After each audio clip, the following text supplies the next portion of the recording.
Assalamualaikum warahmatullahi wabarakatuh. Waalaikumsalam warahmatullahi wabarakatuh. Jadi alhamdulillah saat ini kita berada di pelataran masjid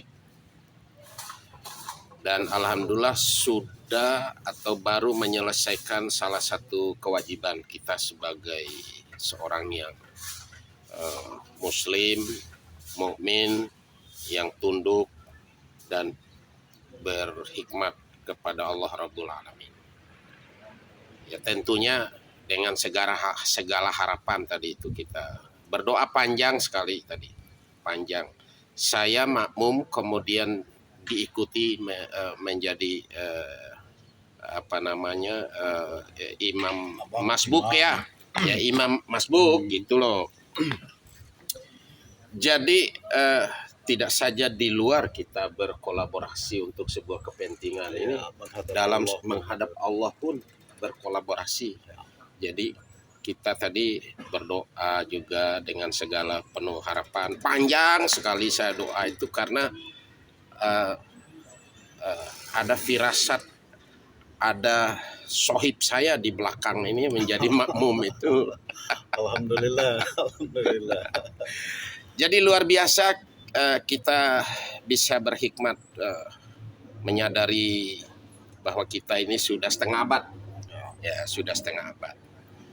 Sebagai abang yang berorientasi besar dalam wilayah yang lebih luas, tentu berharap banyak dengan saudaraku Mas Boy Wahyudinaka ini untuk saling memperkuat antara satu dengan yang lainnya di luar maupun di dalam sholat. Nah karena itu semakin dekat kita ini. Alhamdulillah. Ya, semakin Alhamdulillah, dekat nih. Ya. Alhamdulillah. Nah karena begini, di dalam sholat itu disuruh untuk berhikmat. Kalau selesai sholat maka perintahnya fantasiru fil out. Ya, fil out. Salah satu yang perlu fantasiru fil out ini ya berpikir politis. Betul ya, berpikir politis. Nah, tanggapan Abang ini kira-kira bagaimana ini suasana ya dengan suasana penetapan KPU terkait dengan batas waktu dan ambang batas waktu dalam menetapkan sebagai bakal calon sebagai calon tetap dari 18 partai politik peserta pemilu 2024. Situasi yang terpotret oleh Abang seperti apa, Bang? Ya. Sampai dengan batas waktu tadi malam dari proses perbaikan sebagaimana dalam ketetapan PKPU bahwa ya dari 18 partai pada prinsipnya sangat berharap bahwa rangkaian dari proses pemilu itu dapat berjalan secara maksimal. Kemudian yang kedua ya kita juga sangat berharap dan berpandangan bahwa KPU Dompu akan terus konsisten untuk mengawal sebagaimana yang telah diamatkan oleh PKPU. Perkara bahwa ada proses yang kemudian dianggap ya cacat oleh kami, ya terutama sekali kaitan dengan proses perbaikan di tingkat penyelenggara, maka KPU juga ya harus tegak lurus dengan aturannya.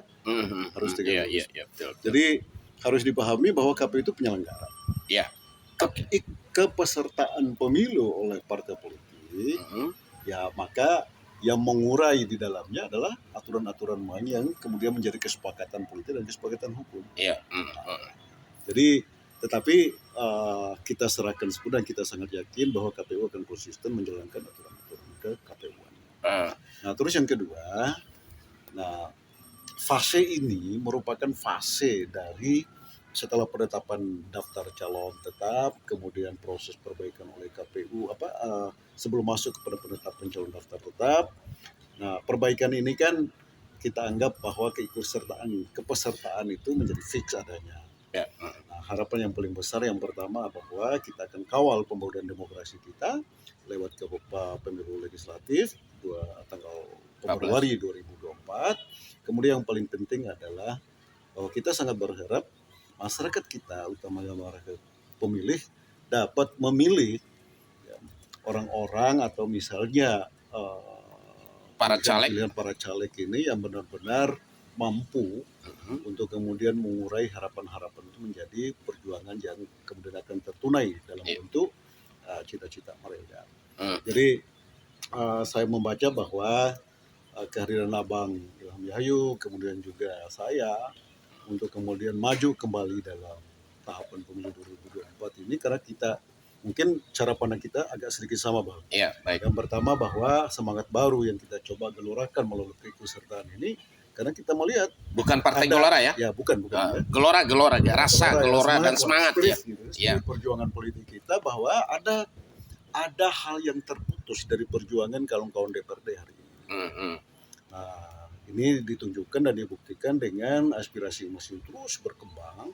Yang kemudian yang kedua, ya kasar-kasarnya sekarang ini kami melihat bahwa tidak maksimalnya kinerja institusional kawan-kawan DPRD.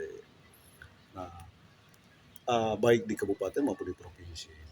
Nah, karena itu menjadi tanggung jawab, menjadi tanggung jawab moral kita, terutama sekali masyarakat pemilih untuk memilih calonnya. Ini contoh kasus lah. Kisruh tentang gagal pasar masyarakat tani ternak kita yang ada di Jakarta hari ini. Nah, ini juga mestinya karena proses penetapan kuota yang dipengaruhi oleh penambahan di Kabupaten Bima saja yang 25.000 dibandingkan kita 7.000.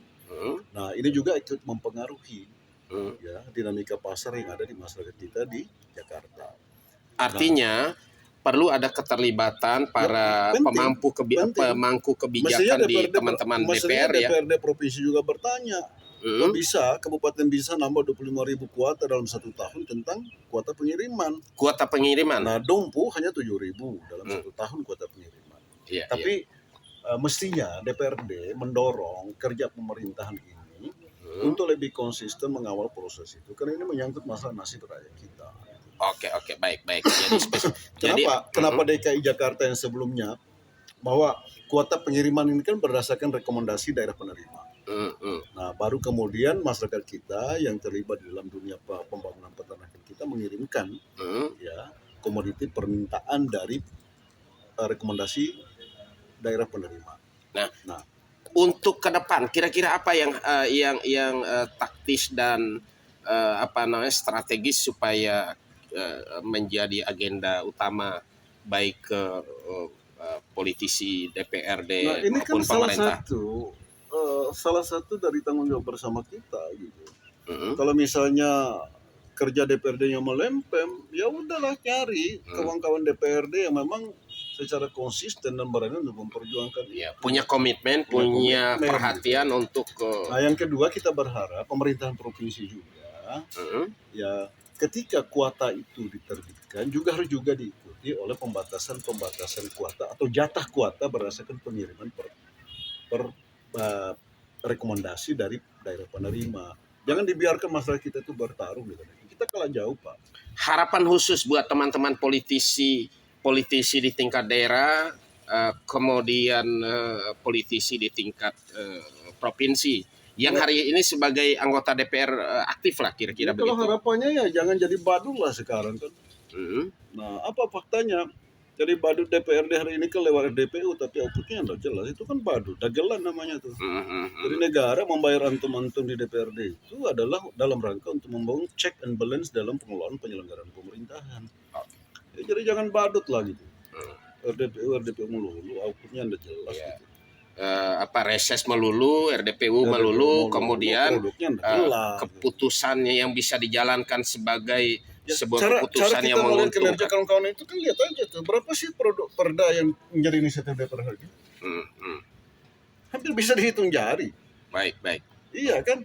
Nah, jadi sebenarnya perda itu menunjukkan satu fase di mana DPRD berkedudukan sebagai penyelenggara pemerintahan. Baik.